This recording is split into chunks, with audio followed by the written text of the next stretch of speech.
Welcome to Crazy Calm TV, where we interview creative entrepreneurs who are pushing the limits of regulation and perception for a better future. This is your host, Matt Aaron. Today we have Mark Miami Paul on the show. Mark is a successful commercial real estate operator for years and is based in Beverly Hills, but that's not the interesting thing about him. He is a lifelong adventure seeker, particularly in sports gambling and horse racing. He wrote a book called The Greatest Gambling Story Ever Told, which we're going to discuss. But we're also going to dive into sports gambling, which is poised to explode in the post-COVID-19 economy. As Mark says in the interview, you have no idea how big this is. His book is rising up the charts on Amazon for sports biographies, competing with Tom Brady and other much more famous athletes and people in the industry. And you'll see why. We're going to play the trailer, the 47-second trailer for the book, and go right into the interview with Mark Miami. I'm Mark Paul. This is my true story. We were gamblers, damn good gamblers. We made a large bet on a filly named Winning Colors to win the Derby, $1 million bet. But a female had won the Kentucky Derby only twice in 114 years. It's a driving finish. But we had made a tragic mistake. We unknowingly had made our bet with the Mexican Cartel. Would they pay us or kill us? This is my story.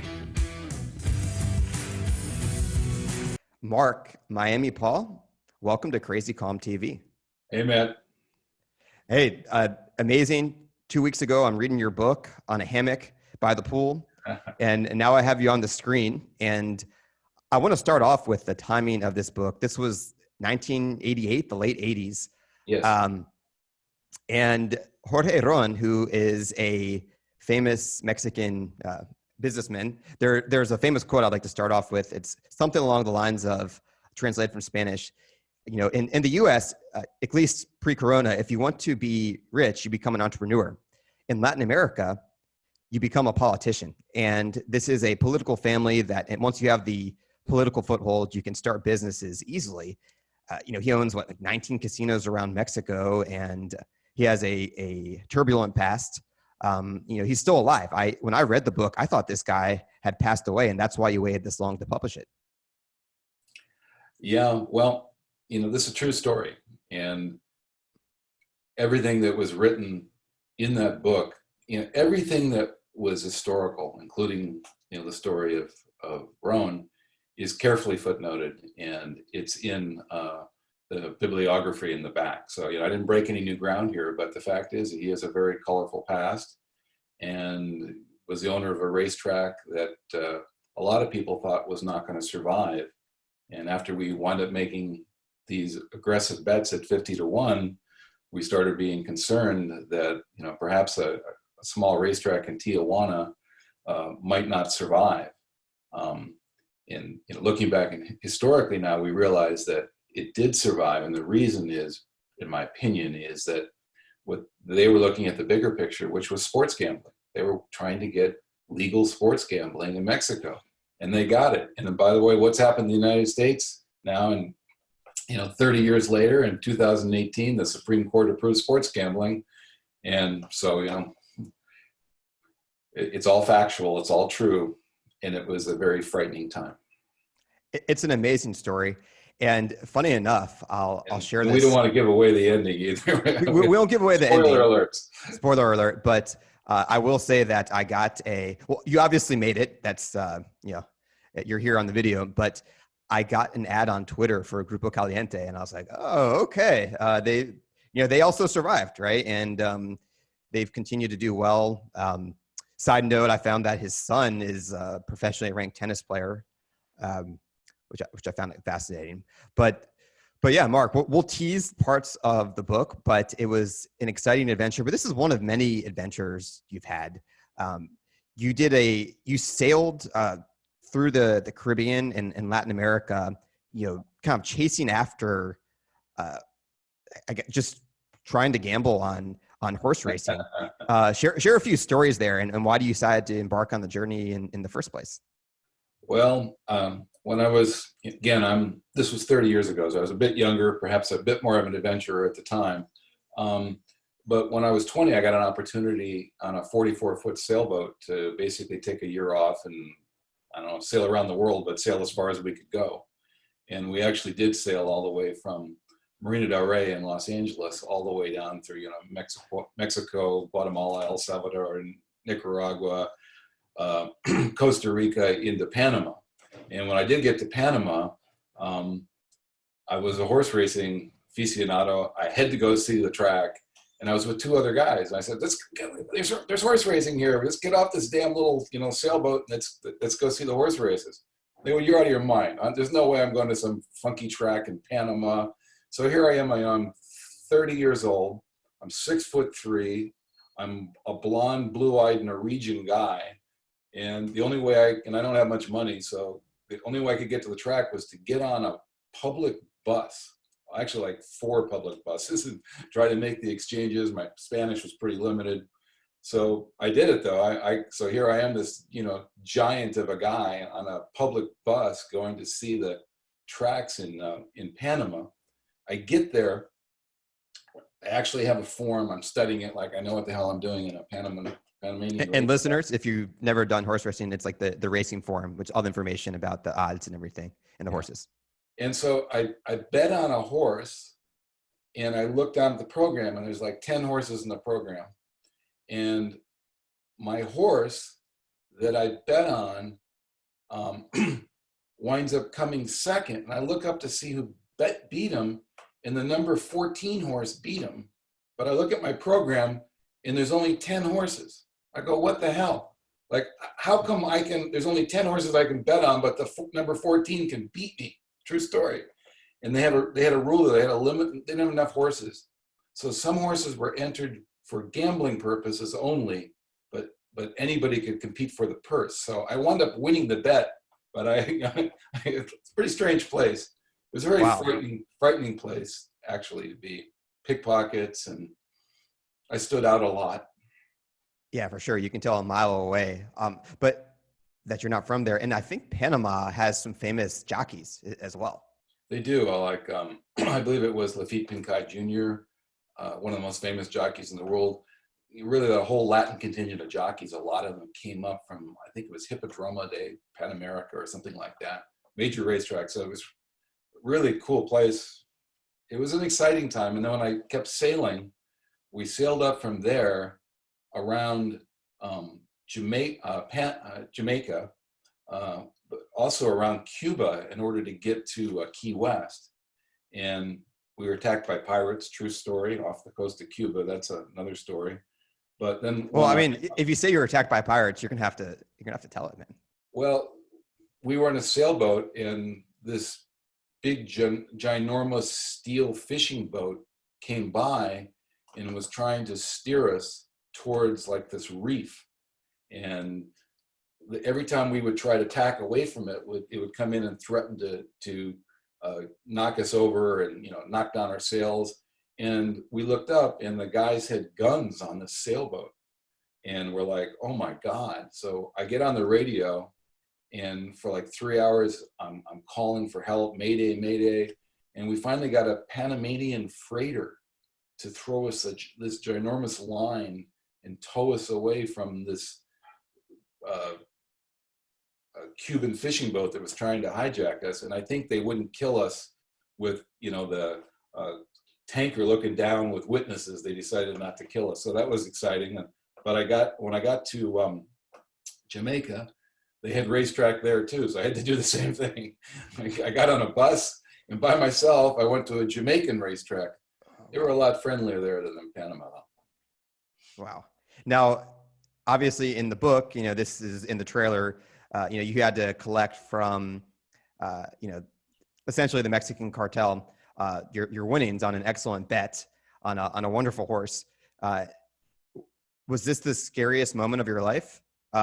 Or was the pirate moment, or was there another one that was scarier? I don't know how to rate them. There was a lot of scary times. let's just say I'm not particularly religious, but there were quite a few times I found myself praying. What was interesting about the story, the greatest gambling story ever told, is, it's one of those stories. Yeah, it's about a horse and a female a true story, trying to win a world championship and trying to win the Kentucky Derby. But usually when a movie or a book like that ends, it's with the horse winning the race, etc. It's a Disney ending. But in my book, that's really not the ending. That's really the start of the most exciting part about the entire book. Because now we had to go down and realize that we had to go collect $1 million in Tijuana from owners of a racetrack that allegedly have, connections into the cartel. Yeah. And it was a very, very frightening time. And then not only that, you get the money, but now you have $1 million in cash in a sketchy Tijuana racetrack, and you got to get across the border. That it's not easy. It sounds easy, but it doesn't sound that easy. Yeah, that's like, I've actually written to like some of these, big podcasts like Bill Simmons. I was like, oh, you guys are so tough. Try betting with the cartel. Yeah. You guys are wimps. Yeah. And there's also stories of people in Vegas who have had trouble getting paid as well. But yeah, everything you did in that book it's crazy. But I also think you're an adventure seeking person. Part of it was, it was obviously exciting for you. It was exciting and scary at the same time, going to south of the border to watch the race and collect the money. Well, yeah. Well, at the time when we made the bet, we hadn't really thought it. If I knew then what I knew now, it's like we hadn't really thought it through all that super well. Dino Matteo, my partner, who was really the genius behind all of this. One thing that he was great on is he was great at getting odds. As a gambler, nobody could ever find a guy that could figure out how to get odds better than him. So when we had this horse that 6 months before the race that we thought maybe could win the Kentucky Derby, and we shopped around, she was 12-1 in Las Vegas. And, and then when he found out that she was 50-1 in Tijuana, he was going to Tijuana. And I joke, if she'd been 200-1 in, Romania, we probably would have gone to Romania. That's just the way he was. Yeah. And so we didn't check out who was the owner of the racetrack. And we're like, oh, we live in LA. How far is Tijuana? We can be there in 3 hours. Let's go. It was only later we realized potentially it wasn't the greatest idea we ever had.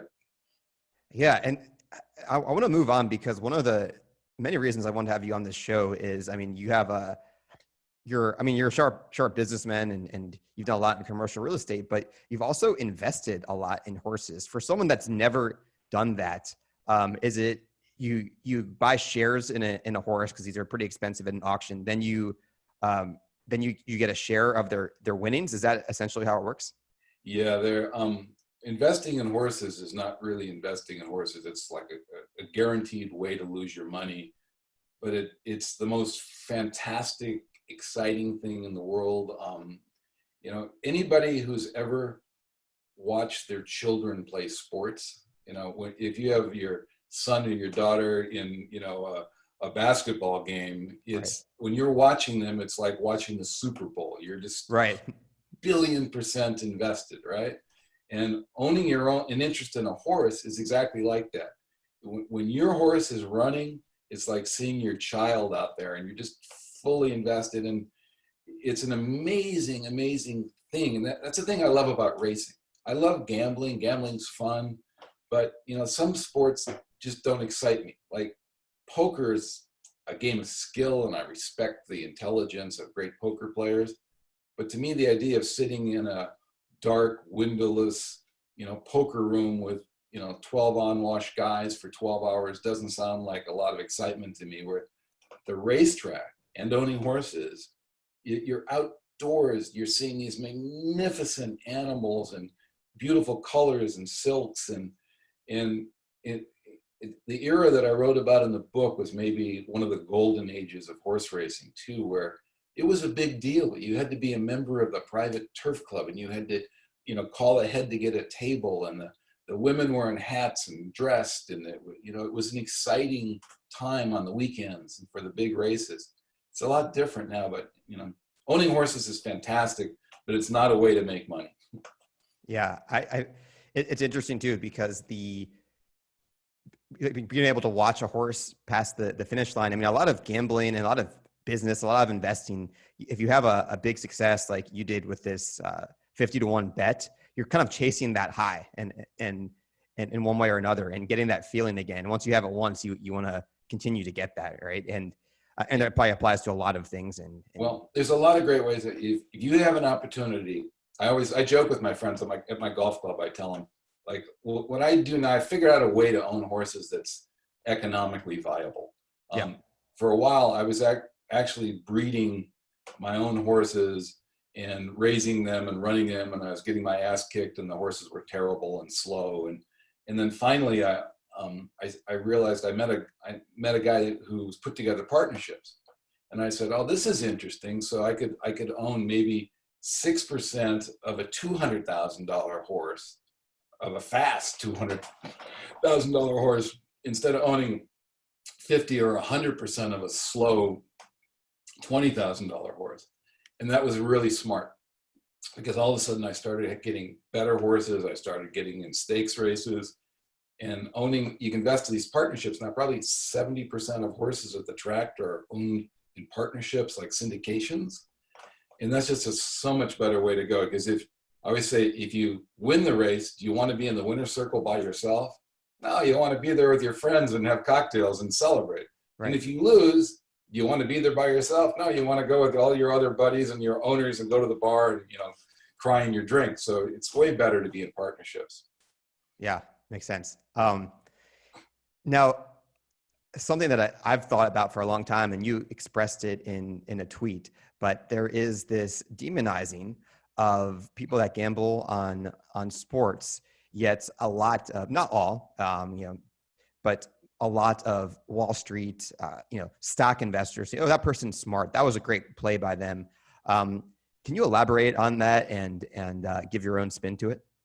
Yeah, I mean, it really kind of irritates me. It's like somebody, bets they make wagers in the stock market all the time. Or if you want your son or your daughter to grow up to become a stockbroker, so you can brag at the cocktail parties, "My son's a stockbroker." But really, most of the time they're just making intelligent wagers, or they're making wagers on something they really don't know about. It's really a giant gambling pit, and so much of that is insider information that people like us are never going to know about. Right. But if you make a intelligent, well-researched wager, on like a sports team or something along those lines, you're looked at as like some kind of degenerate guy because you bet $50 on a football game. And in the past you had to do it with an illegal bookmaker, named Vinny down the street, and right. You break your kneecaps if you don't pay. It's this whole image, and I think that's all about to get blown out of the water in a positive way now because of legalized sports betting in the United States. The Supreme Court approved it in 2018. It's going to become so popular everywhere, and particularly men. What do men do? They like to watch sports, talk about sports, read about sports, and gamble on sports. So it's going to be huge. Now, let me ask you a question. A buddy of mine who's ran a casino before, I asked him about, and he's also a bookie. He was just telling me that I guess William Hill Sportsbook is taking ownership in most of the sports books around the country, and their odds are not so great. What do you think about the competitive landscape? Because obviously the more sports books that are competing, the better odds gamblers will get. Do you think the legislation's set up where there can be multiple players? Well, yeah, in most states they're going to have multiple bets, sports books, right? And that'll be great. The more they have, the better it is. The better for the player. Sports bettors, it doesn't really make. If you're betting, $25 a game, it doesn't really make much difference. But if you're serious and you really, want to try to win or at least enjoy your game without getting hurt financially, You're going to need to have multiple accounts, multiple sports books. You have to shop the odds, and that'd be fantastic for the player, where you can shop for the best odds. And then in a lot of exotic types of wagering, like future book betting, which was the core of my whole book. It's really important, because you may check it. Oh yeah, I really like the Kansas City Chiefs, and they may be 5-1 in one sports book to win the Super Bowl before the season starts, but they might be 7-1 in another sports book.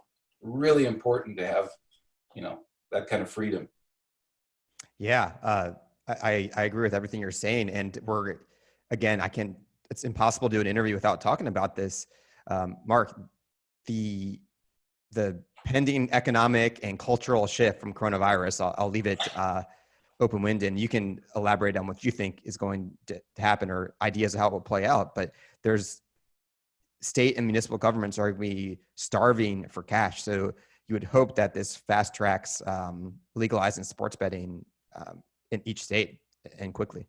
It will. The states and the cities and the Fed government, before the pandemic happened, were in trouble financially.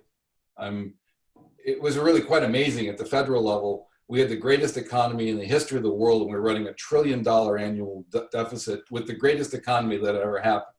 Now, God forbid. So I think that the states are going to, if anything can bring in revenue, they're going to stamp it. If you want to, you could probably get a permit to sell cocaine on the street with a, over-the-counter permit right now if you can give them enough tax revenue. So they're going to have to do gambling, and they're going to have to do sports gambling. And I think it'll be really, really good for sports players. And I think it'll make sports even a lot more exciting. It'll draw even more fans to sports venues. When suddenly, a game is interesting when your local team is playing, but it's a lot more interesting when you have $100 on it.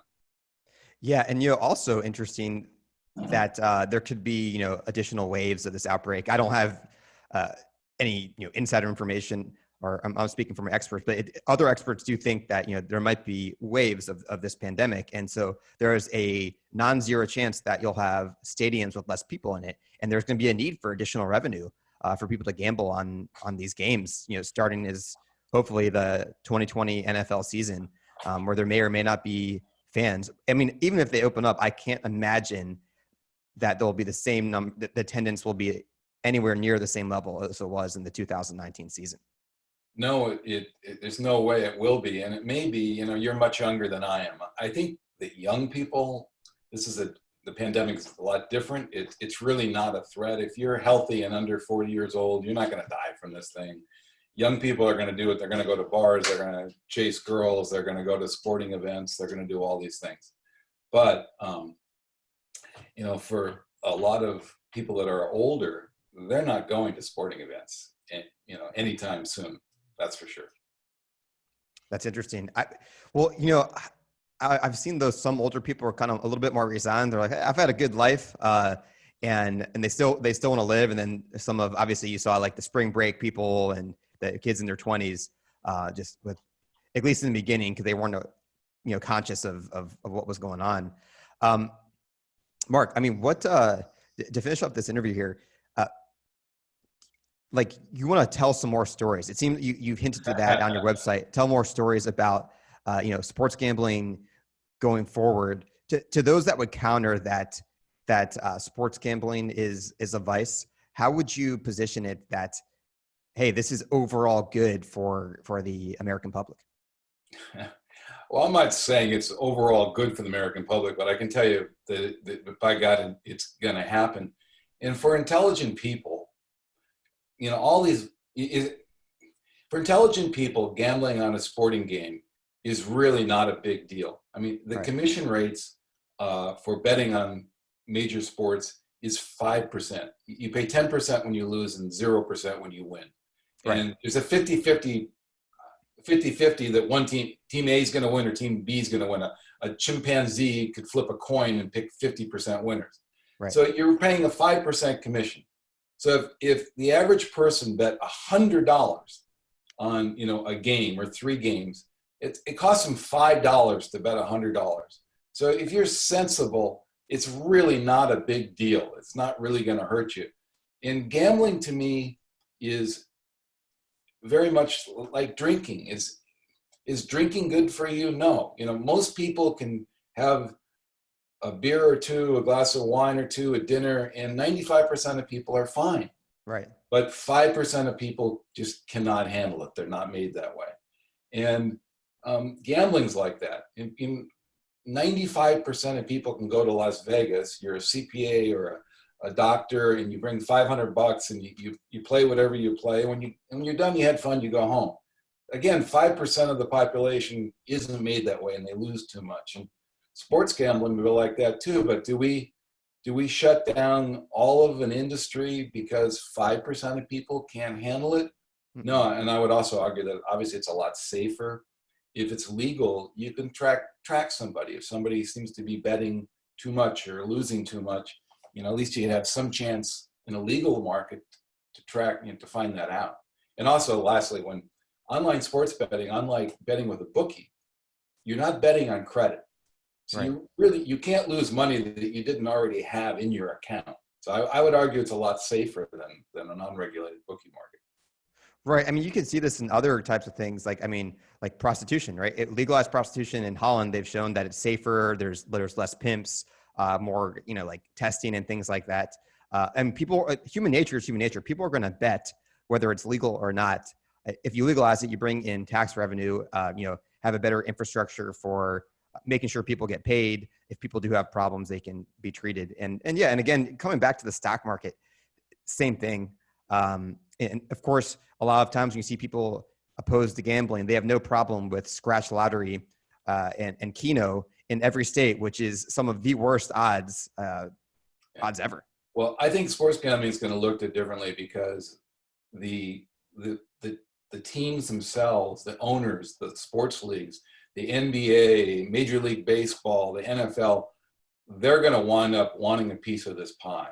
And I wouldn't be surprised that I don't know if they probably can't own the gambling companies, but they're all petitioning now for a sports integrity fee to get a percentage of, which, by the way, kind of makes sense. They're putting at the track, when you make a bet, part of the bet proceeds goes to the track for putting on the event. It would make sense to me that if you're betting on an NBA game and somebody's profiting on that bet, shouldn't the NBA get a piece of that? Absolutely. And the second, those big, you know, public companies or the big companies own an interest in the gambling, it's going to become mainstream. People have no idea how big this is going to be. And by the way, I don't think it's going to be particularly good for racetracks because the commission on betting on racing is too high.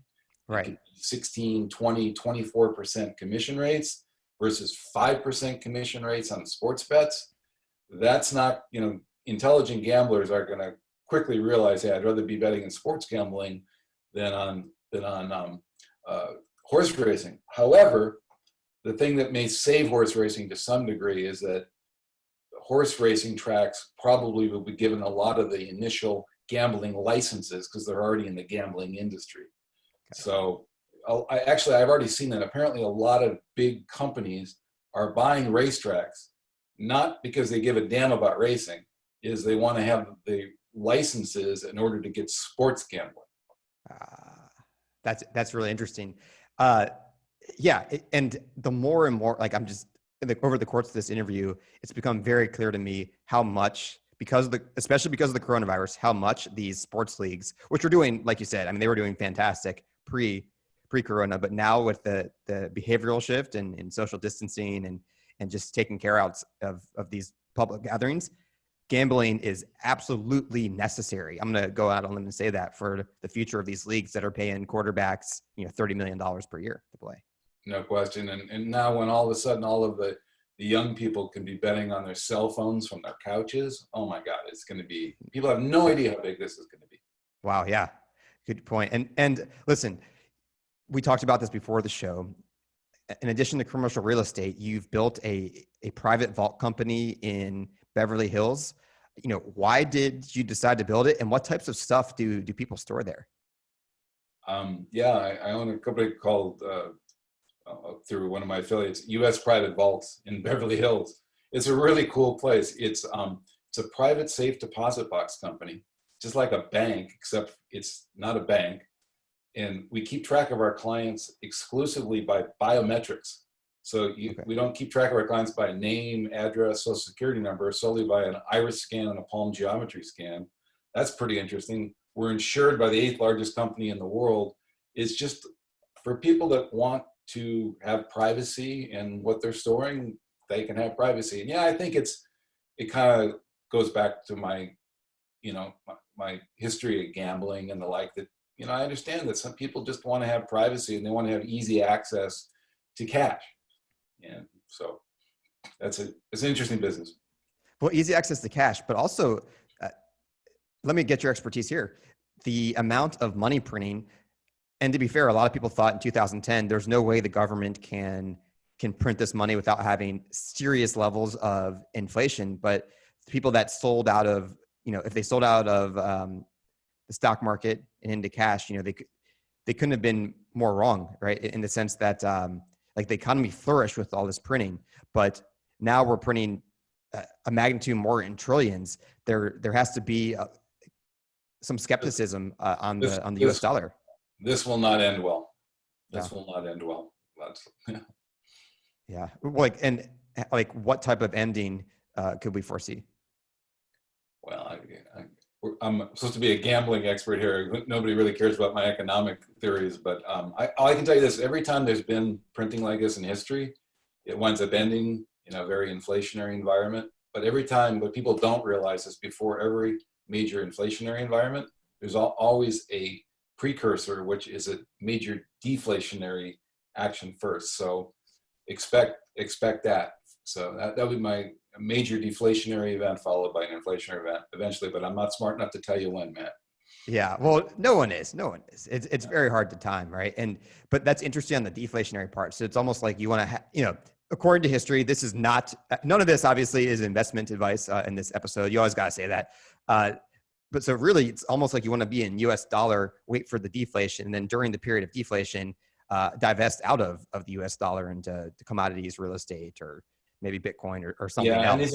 Anything that can't be printed in the long run will be the things to own, like real estate and the like. But you have to make sure that you can hang on to it through thick and thin, even in like a major depressionary environment, that you can keep it. That's because if you have to have like the low, I guess it's called low time preference to be able to do that. Yeah. Well, to me, the greatest bet in gambling though is future book betting. I mean, right now, figure out what the teams you think that are going to be there in the playoffs for the NFL, and make a bet on one or two of them 6 months before the Super Bowl is played, and you're going to have 6 months of fun. Right. Your team will probably make the playoffs. That's the greatest bet, for enjoyment. And it's funny. I bet on the Ravens. So what I like to do, again, not advice here, but I like to wait. So there's definitely some teams that you can look at before the season. Things change when the season starts, but you can see a really talented roster get off to maybe like a 2-2 start, 3-3 start, and sometimes their odds will drop. So they start the season at 12-1. Maybe you get them at 18-1. And I think I got the Ravens at maybe 12-1 to win the AFC. And I was overconfident. I was like, that check is as good as cash. But you're right about the futures bets, because you get a whole season long to follow it. I got the Rams with Kurt Warner at 37-1 when they were 5-0. So the best time to bet actually is about, I would say,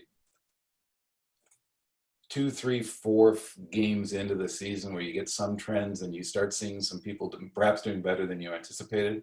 Right. I had a good sized future book this year, bet on the 49ers to win the Super Bowl. And I almost got there, but I sure had a lot of fun with it. Yeah, I mean, you were watching that. I mean, it was an exciting game regardless, but that made the Super Bowl even more fun for you. Well, hey, listen, Mark Miami Paul, thank you so much for coming on the show. We're going to link to your book in the show notes, The Greatest Gambling Story Ever Told. And yeah, I learned so much today, and I'm wishing you the best of luck. And I'm really hope to see this as a movie. And who's going to play you if there's a movie about it? I don't know. I don't know yet.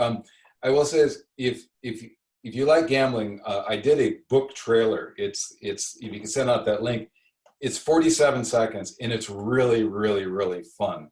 I put it up on Facebook and we had 30,000 downloads in like 2 days. Wow. So it's, it's pretty cool. I don't know who would play me.